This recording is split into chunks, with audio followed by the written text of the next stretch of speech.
আমরা এর আগে পৃথিবীর অভ্যন্তরভাগের শ্রেণীবিভাগের সম্পর্কে ডিটেল ক্লাস করেছি। আজকে তারই কতগুলো এমসিকিউ যেগুলো মোস্ট ইম্পর্টেন্ট পরীক্ষা আসার মতো সেগুলো নিয়ে আলোচনা করব। এখানে আমরা বিভিন্ন প্রশ্ন নিয়ে আলোচনা করব, তার কি কি সম্ভাব্য উত্তর হতে পারে, কেন হতে পারে, যুক্তি সহ সেটা আলোচনা করার চেষ্টা করব। তো চলুন শুরু করা যাক। এখন আমাদের প্রথম প্রশ্ন, ভূ অভ্যন্তরভাগকে কত ভাগে ভাগ করা যায়।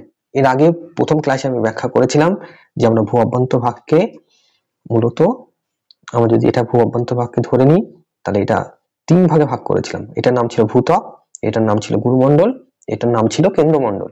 অর্থাৎ ভূত্বককে আমরা তিন ভাগে ভাগ করতে পারি। এর সঠিক উত্তর হবে 3 ভাগ। এবার দেখা যাক পরের প্রশ্ন কি রয়েছে। ভূত্বকের নিচে কোন স্তরটি অবস্থিত? তাহলে আমরা এর একটু আগেই দেখলাম যে এটাকে যদি আমরা আমাদের পৃথিবীর অভ্যন্তরভাগ ভাবি তাহলে এটা ভূত্বক, এটা গুরুমণ্ডল, এটা কেন্দ্রমণ্ডল। এবং আমরা গুরুমণ্ডলকে আবার দুভাগে ভাগ করেছিলাম হিসাবের সুবিধার জন্য। একটা ছিল ঊর্ধ্ব গুরুমণ্ডল আর এটা নিম্ন গুরুমণ্ডল। এবার এই ঊর্ধ্ব গুরুমণ্ডল আমরা যদি এটাকে গুরুমণ্ডল বলে মনে করি তাহলে এই গুরুমণ্ডলের এটা ছিল ঊর্ধ্ব গুরুমণ্ডল, এটা নিম্ন গুরুমণ্ডল। আর ঊর্ধ্ব গুরুমণ্ডলের উপরিভাগে এখানে একটা স্তর ছিল যেটি কিছুটা স্থিতিস্থাপক, অর্থাৎ খুব বেশি কঠিনও নয় তরলও নয়, কিন্তু চাপের পার্থক্যের কারণে সেটি তরলে পরিণত হয়ে যায়। তার নাম দিয়েছিলাম আমরা অ্যাস্থেনোস্ফিয়ার।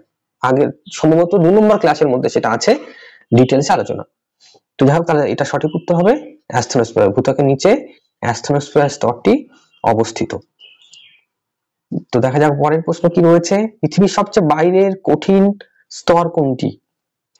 তাহলে পৃথিবীর সবচেয়ে বাইরের আমরা যদি পৃথিবীর স্তরগুলোকে দেখি তাহলে 3টি মোট স্তর।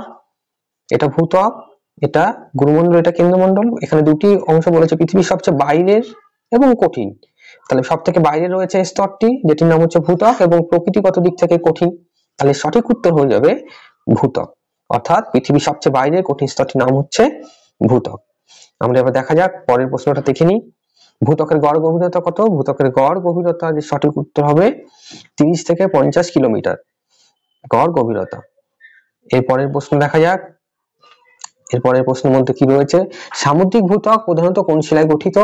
আমরা ভূত্বককে আবার দুটি ভাগে ভাগ করেছিলাম। এটা যদি ভূত্বক ধরে নিই এই অংশটাকে, তাহলে এর আবার দুটি ভাগ ছিল। আমরা আরেকবার আঁকার চেষ্টা করি। এটাকে যদি আমরা ভূত্বক ধরে নিই তাহলে এর আবার দুটি ভাগ ছিল। এর একটি ভাগ ছিল যেটি এই অংশটি, আর আরেকটি ভাগ ছিল এর উপরের অংশ। উপরের অংশটি ছিল অপেক্ষাকৃত হালকা, যেটা দ্বারা মহাদেশ গঠিত। এই হালকা অংশটির নাম আমরা দিয়েছিলাম সায়াল। আর আরেকটি অংশ যেটা ছিল সায়ালের নিচে, যেটা অপেক্ষাকৃত ভারী অংশ, যেটি দ্বারা মহাসমুদ্রের তলদেশ গঠিত। তাহলে মহাসমুদ্রের তলদেশ যে ভূত্বক এটা দ্বারাই গঠিত হবে, যার নাম দিয়েছিলাম আমরা সাইমা। আর এই সাইমা মূলত এখানে আমরা দেখতে পাচ্ছি ব্যাসল্ট শিলা দ্বারা গঠিত হবে। তাহলে এটা সঠিক উত্তর হবে ব্যাসল্ট শিলা। পরবর্তী প্রশ্ন রয়েছে, ভূত্বকের প্রধান উপাদান কোনটি? আমরা যারা প্রথম দিন থেকে ক্লাস করছি তাদের কাছে এটা খুবই সহজ একটি প্রশ্ন। আমরা প্রথম দিনে পড়ে নিয়েছিলাম যে ভূত্বককে আমরা মূলত 3 ভাগে ভাগ করেছিলাম। ভূ অভ্যন্তরকে আমরা 3 ভাগে ভাগ করেছিলাম। এর মধ্যে ভূত্বক ছিল, এটাকে যদি আমরা 3 ভাগে ভাগ করি তাহলে উপরের অংশটি ছিল ভূত্বক, এটা গুরুমণ্ডল, এটা কেন্দ্রমণ্ডল। এবার ভূত্বককে আমরা আবার ভাগ করেছিলাম প্রধানত 2 ভাগে। এর মধ্যে একটি ভাগ ছিল উপরের অংশ যেটা মহাসাগর দ্বারা গঠিত, মহাদেশ গঠিত। আরেকটি অংশ ছিল যেটি মহাসাগর গঠিত। তাহলে উপরে যে অংশটা ছিল সেটা ছিল সব থেকে হালকা, যার নাম ছিল সায়াল। আমরা বলেই দিয়েছিলাম এর নাম হচ্ছে সায়াল, বা প্রথম ক্লাসে আমরা ডিসকাশন করেছি। তাহলে এই সায়াল নামটি কেন এলো? কারণ এটি মূলত SiAl এই দুটি প্রধান উপাদান দ্বারা গঠিত। তাহলে Si মানে হচ্ছে সিলিকা, Al মানে অ্যালুমিনিয়াম। তাহলে এখানে এর মধ্যে কোনটা রয়েছে দেখতে হবে, সিলিকা অ্যালুমিনিয়াম। এখানে আমরা দেখতে পাচ্ছি অপশন ডি এর মধ্যে রয়েছে সিলিকা এবং অ্যালুমিনিয়াম, যেটা প্রমাণ করে যে আমাদের ভূত্বক এই মূলত সিলিকা অ্যালুমিনিয়াম দ্বারা গঠিত। এবার প্রশ্ন হচ্ছে, যদি সিলিকা অ্যালুমিনিয়ামের জায়গায় সিলিকা ম্যাগনেসিয়াম থাকতো তাহলে কিন্তু ওই অপশনটাই হতো, সিলিকা এবং ম্যাগনেসিয়াম। কারণ ভূত্বকের আবার দুটি মূল উপাদান, একটি সায়াল, একটি সাইমা। এখানে রয়েছে সাইমা, এখানে রয়েছে সাইমা। তাহলে এই সাইমা যে অংশটা রয়েছে এটা আবার দুটি উপাদান দ্বারা গঠিত। আমরা যদি ভালো করে দেখি, সাইমা এটা মূলত দুটি উপাদান দ্বারা গঠিত, একটা Si একটা Ma। তাহলে সাইমার Si হচ্ছে সিলিকা আর Ma হচ্ছে ম্যাগনেসিয়াম। সেক্ষেত্রে এই অ্যালুমিনিয়ামের জায়গায় যদি ম্যাগনেসিয়াম থাকতো তাহলে কিন্তু তখন ওই অপশনটাই হতো। তাহলে ভূত্বক মূলত তিনটি উপাদান দ্বারা গঠিত, এসআই মানে সিলিকা, এএল মানে অ্যালুমিনিয়াম, আর এম এ মানে ম্যাগনেসিয়াম। কিন্তু এখানে যেহেতু ম্যাগনেসিয়ামের উল্লেখ নেই, শুধু সিলিকা অ্যালুমিনিয়ামের উল্লেখ আছে, তাই এখানে ডি অপশনটি হচ্ছে সঠিক উত্তর। তাহলে আশা করছি এটা কেন সিলিকা অ্যালুমিনিয়াম হলো সেটা বোঝা গেল। এবার আমরা পরবর্তী প্রশ্নে যাব। অ্যাস্ট্রোস্ফিয়ার কোন স্তরের অংশ? অ্যাস্ট্রোস্ফিয়ার কোন স্তরের অংশ আগের একটি প্রশ্নের মধ্যে ব্যাখ্যা করে দিয়েছি। আমরা এটাকে যদি ভূত্বক বলে মনে করি বা ভূ অভ্যন্তরের বিভিন্ন বিভাগ মনে করি, তাহলে এটা ভূত্বক, এটা গুরুমণ্ডল, এটা কেন্দ্রমণ্ডল। বারবার আমি একই কথা বলছি। এবার এই গুরুমণ্ডলের উপরে এই অংশে, ঊর্ধ্ব গুরুমণ্ডলের উপরে এই অংশে এমন একটি স্তর রয়েছে যে স্তরটি তুলনামূলকভাবে স্থিতিস্থাপক, অর্থাৎ গলিত নয় আবার কঠিনও নয়। কিন্তু যদি কোনোভাবে সেখানে চাপের পরিবর্তন ঘটে যায় তাহলে সঙ্গে সঙ্গে এই স্তরটি কিন্তু গলিত অংশে পরিণত হয়, যার নাম হচ্ছে অ্যাস্ট্রোস্ফিয়ার। ভূত্বকের নিচে যে অংশটি থাকবে, ভূত্বকের নিচে যে অংশটি থাকবে এবং গুরুমণ্ডলের উপরে যে অংশটি থাকবে, যেটির নাম হচ্ছে ঊর্ধ্ব গুরুমণ্ডল। তাহলে অ্যাস্ট্রোস্ফিয়ার কোন স্তরের অংশ? ঊর্ধ্ব গুরুমণ্ডলের অংশ। এটা হচ্ছে সঠিক উত্তর। পরবর্তী প্রশ্ন কি আছে দেখা যাক। আচ্ছা, পরবর্তী প্রশ্ন হচ্ছে কেন্দ্রমণ্ডল প্রধানত কোন উপাদানে গঠিত? যখন পৃথিবী কঠিন থেকে গ্যাসীয় অবস্থা থেকে তরল অবস্থা পরবর্তী সময় কঠিন অবস্থায় চলে যায়, তখন যদি এরকম একটি শঙ্কু আকৃত অংশ আপাতত আমরা মনে করছি, যেটাকে পৃথিবীর কেন্দ্র থেকে আমরা কেটে বাইরে বের করে নিয়ে এসেছি, এবং এটাকে আমরা তরল অংশ বলে মনে করছি। এবার এর মধ্যে যদি আমরা লোহা, aluminium, silica, magnesium, chromium, nickel এগুলো গুঁড়ো গুঁড়ো করে ফেলে দিই, তাহলে আমরা দেখবো এর মধ্যে যেগুলো ভারী সেগুলো কেন্দ্রে গিয়ে জমা হবে, এবং যেগুলো হালকা সেগুলো ক্রমান্বয়ে উপর দিকে জমা হবে। এই জন্য উপর দিকে যারা থাকবে তারা হালকা বস্তু কণা, এবং কেন্দ্রের দিকে যারা থাকবে তারা ভারী বস্তু কণা। তাহলে আমাদেরকে এখানে দেখতে হবে যে কেন্দ্রমণ্ডল কি কি উপাদান দ্বারা গঠিত, তার মধ্যে এখানে কোন উপাদানগুলো রয়েছে যেগুলো তুলনামূলকভাবে ভারী, তাহলে সেটাই কেন্দ্রমণ্ডল গঠন করবে। তাহলে এখানে কে কে রয়েছে আমি দেখি। সিলিকা অ্যালুমিনিয়াম আমরা আগেই পড়ে এলাম যে এটা হালকা, এটা ভূত্বক গঠিত হবে, অতএব এটি কেন্দ্রমণ্ডল হবে না। ম্যাগনেসিয়াম এটিও ভূত্বকের অংশ, এটিও কেন্দ্রমণ্ডল হবে না। সিলিকা ভূত্বকে থাকে, কেন্দ্রমণ্ডল হবে না। তাহলে পরে থাকলো লোহা, নিকেল, এরা সব থেকে ভারী, তাই কেন্দ্রমণ্ডল প্রধানত এই লোহা এবং নিকেল দ্বারা গঠিত হবে, এবং এটাই হচ্ছে সঠিক উত্তর। এর পরের প্রশ্ন রয়েছে বহিঃকেন্দ্রমণ্ডল কোন অবস্থায় থাকে? বহিঃকেন্দ্রমণ্ডল কোনটা বলবো? এটা যদি ভূত্বক হয় তাহলে এটা এটা এটা যদি ভূত্বক হয় এটা গুরুমণ্ডল, এটা কেন্দ্রমণ্ডল। এবার কেন্দ্রমণ্ডলকে আমরা যদি দুভাগে ভাগ করি, এই অংশটা হচ্ছে বাইরের অংশ অর্থাৎ বহিঃকেন্দ্রমণ্ডল, আর এটা হচ্ছে অন্তঃকেন্দ্রমণ্ডল। তাহলে এখানে প্রশ্ন করছে বহিঃকেন্দ্রমণ্ডল কোন অবস্থায় থাকে? বহিঃকেন্দ্রমণ্ডল এখানে হবে তরল অবস্থায় থাকে, এবং এটাই হচ্ছে সঠিক উত্তর। তাহলে দেখা যাক এর পরে কি অংশ রয়েছে, কি প্রশ্ন। অন্তঃকেন্দ্রমণ্ডল কোন অবস্থায় থাকে? তাহলে অন্তঃকেন্দ্রমণ্ডল বলতে আমরা কেন্দ্রমণ্ডলকে যদি দুভাগে ভাগ করি, তাহলে এটাকে যদি কেন্দ্রমণ্ডল মনে করি, এটা বহিঃকেন্দ্রমণ্ডল, এটা অন্তঃকেন্দ্রমণ্ডল। আমরা এর আগেই পড়ে এসেছি যে বহিঃকেন্দ্রমণ্ডল তরল অবস্থায় থাকে, আর অন্তঃকেন্দ্রমণ্ডল কিন্তু কঠিন অবস্থায় থাকে, সেখানে চাপের পরিমাণ অত্যাধিক বেশি, ফলে বস্তু কণাগুলি কঠিন অবস্থায় রয়েছে। এর পরবর্তী প্রশ্ন রয়েছে ভূমিকম্প তরঙ্গের সাহায্যে পৃথিবীর অভ্যন্তরভাগ সম্পর্কে জানা যায়, এই গবেষণাকে কি বলে? অ্যাকচুয়ালি ভূমিকম্প তরঙ্গের সাহায্যে আমরা পৃথিবীর অভ্যন্তরভাগের বিভিন্ন অবস্থা সম্পর্কে জেনে থাকি, এই বিজ্ঞানকে বা গবেষণাকে সিসমোলজি বলা হয়ে থাকে। তাহলে এক্ষেত্রে সঠিক উত্তর হবে সিসমোলজি। পরের প্রশ্ন, এস তরঙ্গ কোন স্তর দিয়ে অতিক্রম করতে পারে না? আমরা যখন ভূমিকম্প পড়বো এটা ডিটেলসে আলোচনা করব যে এস তরঙ্গ, পি তরঙ্গ, এল তরঙ্গ এরা কোন কোন স্তরের মধ্যে দিয়ে যেতে পারে, কোন কোন স্তরের মধ্যে দিয়ে যেতে পারে না। কিন্তু এখানে আমি আপাতত বলে রাখছি যে এটা বহিঃকেন্দ্রের মধ্যে দিয়ে যেতে পারে না, এক্ষেত্রে এটাই হবে সঠিক উত্তর। বহিঃকেন্দ্র মণ্ডলের মধ্যে দিয়ে কিন্তু এস তরঙ্গ যেতে পারে না, কারণ আমরা এর আগেই পড়লাম যে বহিঃকেন্দ্র মণ্ডল তরল অবস্থা রয়েছে, আর এস তরঙ্গ কিন্তু এর মধ্যে দিয়ে প্রবেশ করতে পারবে না। তাহলে এটাই হচ্ছে সঠিক। এর পরের প্রশ্ন কি রয়েছে, পি তরঙ্গ কোন মাধ্যমে গতি লাভ করে? পি তরঙ্গ কিন্তু তরল কঠিন উভয় মাধ্যমের মধ্যে দিয়ে যেতে পারে। তাহলে এখানে দেখ কি কি অপশন রয়েছে, কঠিন আছে, তরল আছে, উভয়ই আছে। তাহলে আমরা শুধু কঠিন বা শুধু তরল করলে হবে না, এখানে যেহেতু উভয় অপশনটি রয়েছে তাহলে উভয় অর্থাৎ কঠিন তরল উভয় মাধ্যমের মধ্যে দিয়ে যেতে পারে, এটি হচ্ছে সঠিক উত্তর। তার পরবর্তী প্রশ্ন কি রয়েছে দেখা যাক, ভূত্বক ও গুরুমণ্ডলের সংযোগস্থলকে কি বলা হয়?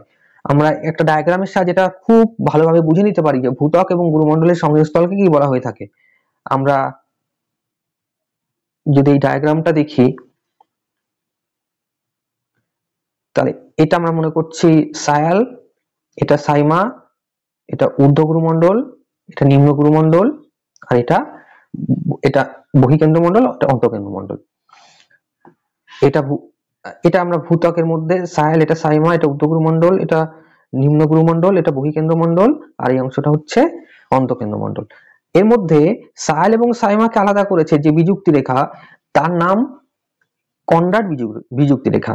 আমরা মনে রাখবো এটার নাম হচ্ছে কনরাড বিযুক্তি রেখা। আচ্ছা, এবার ভূত্বক এবং গুরুমণ্ডলকে যেটা পৃথক করেছে যে বিযুক্তি রেখা, তার নাম হচ্ছে মোহ বিযুক্তি রেখা। তাহলে আমরা এটা মনে রাখছি, মোহ বিযুক্তি রেখা। এরপর গুরুমণ্ডল, ঊর্ধ্বগুরুমণ্ডল এবং নিম্নগুরুমণ্ডল, যেটা কোফেসীমা নিফেসীমা, এদেরকে আলাদা করেছে যে বিযুক্তি রেখা, তার নাম হচ্ছে রেপটি বিযুক্তি রেখা। তাহলে এটা আমরা মনে রাখছি, রেপটি বিযুক্তি রেখা। আচ্ছা, এরপর গুরুমণ্ডল এবং কেন্দ্রমণ্ডলকে যে বিযুক্তি রেখা আলাদা করেছে তার নাম হচ্ছে গুটেনবার্গ বিযুক্তি রেখা। আমরা তাহলে এটা মনে রাখবো, লিখে নেবো গুটেনবার্গ বিযুক্তি রেখা। আর উভয় কেন্দ্রমণ্ডল অর্থাৎ বহিকেন্দ্রমণ্ডল অন্তঃকেন্দ্রমণ্ডলকে যে বিযুক্তি রেখা আলাদা করেছে তার নাম হচ্ছে লেহম্যান বিযুক্তি রেখা। তাহলে এটাও আমরা লিখে নিচ্ছি, লেহম্যান বিযুক্তি রেখা। তাহলে এখানে কি বলছে, ভূত্বক ও গুরুমণ্ডলের সংযোগস্থলকে কি বলা হয়? এখানে কিন্তু ভূত্বক গুরুমণ্ডল বলেছে, অর্থাৎ এই সায়াল এবং সাইমা বলেনি। তাহলে এই অংশটাকে এখানে দেখিয়েছে, তাহলে এটার নাম হচ্ছে মোহ বিযুক্তি রেখা। তাহলে সঠিক উত্তর হয়ে যাবে ডি, মোহরভিষিক বিযুক্তি রেখা, যেটা ভূত্বক এবং গুরুমণ্ডলকে পৃথক করেছে। এরপরের প্রশ্ন কি রয়েছে, গুরুমণ্ডল ও কেন্দ্রমণ্ডলের মধ্যবর্তী সীমানা কি নামে পরিচিত? আমরা দেখে নিই। তাহলে গুরুমণ্ডল এবং কেন্দ্রমণ্ডল, এক্ষেত্রে গুরুমণ্ডল শেষ হচ্ছে এই জায়গাটায়, আর তারপর থেকে কেন্দ্রমণ্ডল শুরু হচ্ছে। তাহলে এটা হচ্ছে গুটেনবার্গ বিযুক্তি রেখা, এটা গুটেনবার্গ বিযুক্তি রেখা। তাহলে এখানে গুটেনবার্গ বিযুক্তি রেখা এ হচ্ছে সঠিক উত্তর। এটা তোমরা লিখে নিতে পারো যে কোনটা কোন বিযুক্তি রেখা নামে পরিচিত। তাহলে এখান থেকে সবগুলো যে বিযুক্তি রেখায় পরীক্ষায় আসুক আমরা পারবো। এর পরবর্তী প্রশ্ন কি রয়েছে দেখি, অন্তঃকেন্দ্রমণ্ডল বহিকেন্দ্রমণ্ডলের মধ্যবর্তী সীমানা কি নামে পরিচিত? অন্তঃকেন্দ্রমণ্ডল, বহিকেন্দ্রমণ্ডল, এটা বহিকেন্দ্রমণ্ডল, এটা অন্তঃকেন্দ্রমণ্ডল। যারা প্রথম থেকে ক্লাস করছো তারা অবশ্যই এটা ভালোভাবে জানো।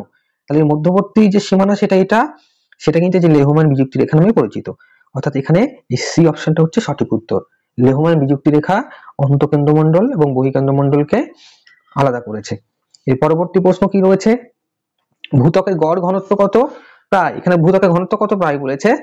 তাহলে আমরা ভূত্বকের ঘনত্ব এখানে 2.7 গ্রাম পার সিসি হিসাবে ধরে নেব, এটাই হচ্ছে ভূত্বকের ঘনত্ব। এর পরের প্রশ্ন দেখা যাক, কেন্দ্রমণ্ডলের গড় ঘনত্ব কত? কেন্দ্রমণ্ডল যেহেতু সব থেকে নিচে অবস্থিত এবং এখানে ভারী ভারী পদার্থ দ্বারা গঠিত, তাহলে ঘনত্বটাও বেশি হবে। এখানে কেন্দ্রমণ্ডলের গড় ঘনত্ব হবে এই অপশন ডি, 11 থেকে 13 গ্রাম পার সিসি।